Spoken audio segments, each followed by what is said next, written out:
I will now review the economic performance during the fiscal year. Economic indicators. Madam Speaker, the Central Statistical Office has in 2016 made major revisions to the national accounts data for 2014 and 2015 and has revised the GDP figures downwards. It has also published a provisional estimate of GDP for 2016. These new figures are somewhat different from those published previously by the IMF, the Central Bank, and the Ministry of Finance. However, according to our practice at this time, whatever some may think of the accuracy of its statistics, the CSO is the only official source for national accounts data, and thus CSO's estimate will be used until the new statistical institute is established or the CSO makes further adjustments. Based on the CSO's provisional estimates, real GDP is estimated to have declined by about 2.3% in 2016, the third consecutive year of decline in real economic activity.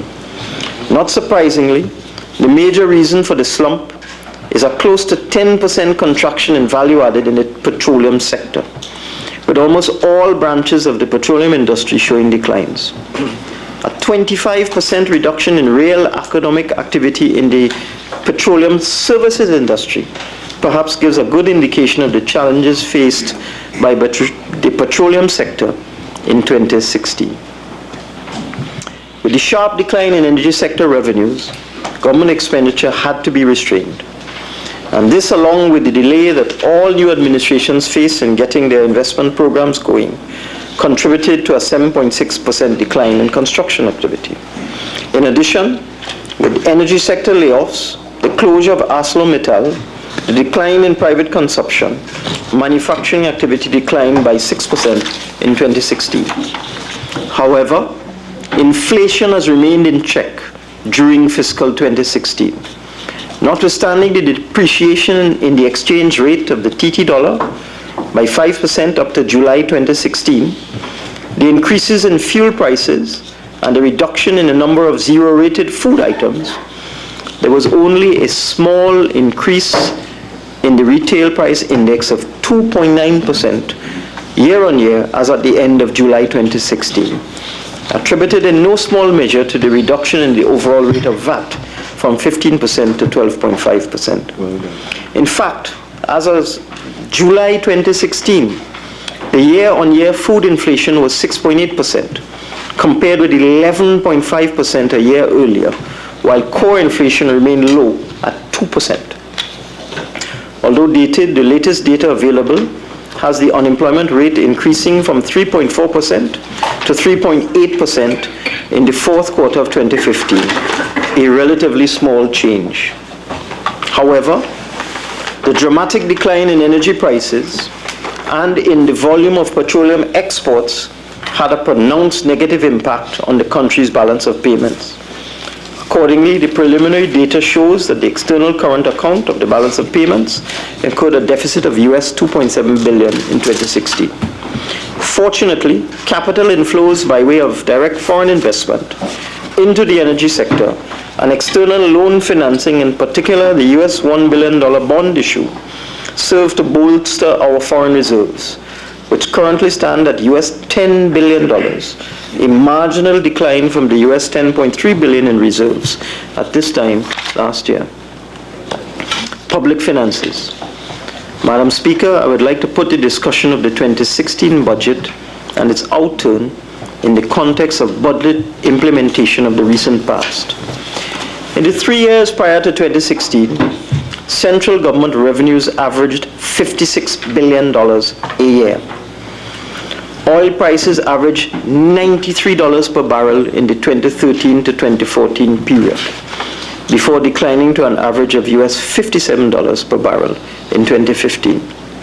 In previous years, energy tax collections accounted for 55% of total revenue. Now, this figure is below 30%. Further, there were substantial one-time revenues in previous years, resulting from the drawdown of billions of dollars in accumulated savings from the NGC.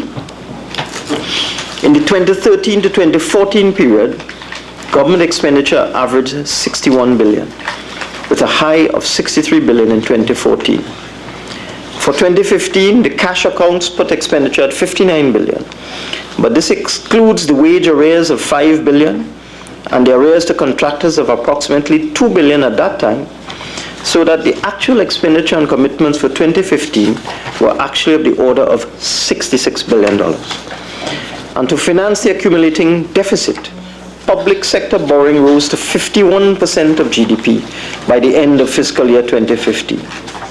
It is important to note that the outstanding debt on the books in 2015 did not take account of the use by the former administration of the central bank overdraft facility, which first went into overdraft in 2012-2013, and by 2015 amounted to a further 5.4% of GDP in debt. It was against this background that the budget for 2016 was predicated on what at the time were conservative price assumptions of US $45 per barrel for oil, almost 22% below the average oil price for 2015. However, as we know now, oil prices collapsed in the first 3 months of calendar 2016, falling to as low as $27 per barrel in January. As a consequence, committed to fulfilling its manifesto promise, but mindful of the prevailing uncertainty in energy markets, the government introduced the following measures in 2016. An increase in business and green fund levies, an increase in the cap on pensions to assist the elderly, reform of the value-added tax regime involving a substantial reduction in the number of zero-rated items to only a small list of basic food items consistent with the original 1990 philosophy of VAT exemptions, and in parallel, a reduction in the VAT rate from 15% to 12.5%. An increase in the personal income tax allowance from $60,000 to $72,000 in order to compensate for the impact of the value-added tax reform on lower income wage earners, and an increase in the prices of super gasoline and diesel to reduce the fuel subsidy. We also gave notice that work was proceeding for the introduction of a revenue authority and the collection of property tax. Further, in order to avoid a sudden and drastic cutback in government spending, the 2016 budget provided for the receipt of significant one-off revenues in the form of privatization proceeds and debt repayment from TGU.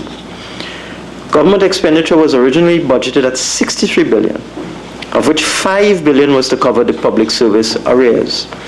Excluding those arrears, the 2016 budget implied a small reduction of $2 billion compared with the financial year 2015 cash expenditure outturn, excluding liabilities. Many commentators said at the time in October 2015 that there should be deeper cuts in expenditure, but it was explained that the plan was to review budgeted expenditure at the time of the midterm review in light of developments in oil and gas prices and the overall revenue picture. The midterm review. Madam Speaker, the economic environment in the first 6 months of the fiscal year deteriorated much more than had been envisaged by anyone. Oil and gas prices fell precipitously, oil prices reaching as low as $27 per barrel and averaging $37 per barrel over the period. Compare that to the $93 per barrel in 2014 and the $85 average between 2011 and 2014. With the price-induced reduction in company earnings and the ability provided in the tax code to fully write off exploration expenditures, tax and royalty payments by the oil companies were minimal, dropping by over $9 billion from the previous year. Non-energy tax revenues were also much lower than expected because the slowdown of the economy was sharper than envisaged as a direct reaction to the contraction of the energy sector. In addition, with the almost complete utilization by the former government of the overdraft facilities at the central bank, and without headroom under the statutory borrowing ceilings, the government began to face liquidity pressures, even as a number of short-term loans contracted in the run-up to the September 2015 election were falling due. The liquidity squeeze caused much concern among public sector unions, which were agitating for payment of their overdue salary arrears. Accordingly, this PNM government did what the previous government should have done and went to Parliament in December 2015 to raise the borrowing ceilings, thus alleviating the liquidity squeeze. In due course, the midterm review of revenue and expenditure was completed, and in view of the stark financial realities, the government came to Parliament in April 2016, much earlier than the practice in the past, and took a range of measures. We recalibrated the revenue estimates on the basis of an oil price of US $35 per barrel and a gas price of US $2 per MMBTU. We increased the prices of super gasoline and diesel fuels by an additional 15%. We increased customs duties and taxes on luxury vehicles by 50%. And we cut the recurrent budgetary allocations of all ministries and departments by 7%, except in some social sector programs. Madam Speaker, the government also announced its intention to pay 50% of the salary arrears owed in cash to public officers by the end of June 2016, with the balance to be paid either in bonds at the end of September 2016 or in 2 further cash installments in 2017. However, because of severe cash flow constraints, we have since told the public sector unions, in particular the associations that represent the protective services, that the remaining 50% of the arrears will be paid in cash, not bonds, in cash, by the end of March 2017. As a responsible government, we will keep this deadline in the same way that we met our commitments for the first 50% earlier this year.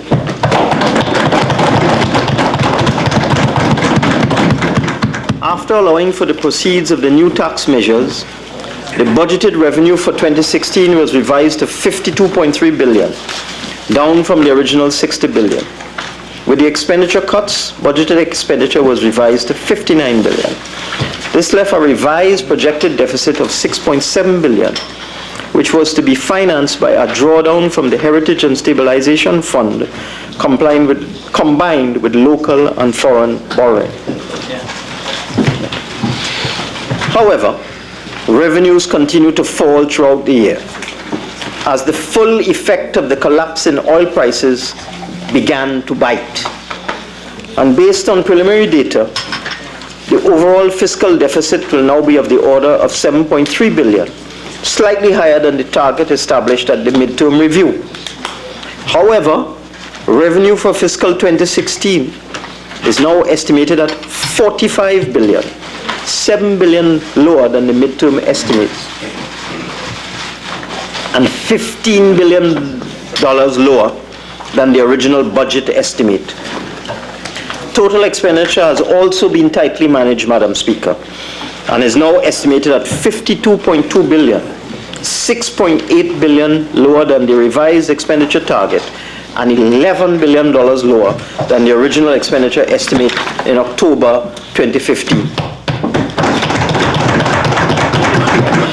For those uninformed commentators, Madam Speaker, who keep saying that the PNM government has not cut back sufficiently on expenditure, it is necessary to repeat these figures to get their full import. The revised revenue for 2016 is $15 billion lower than originally estimated, and the revised expenditure for 2016 is $11 billion lower than originally estimated. We have therefore cut expenditure by 17% from the original October 2015 estimate.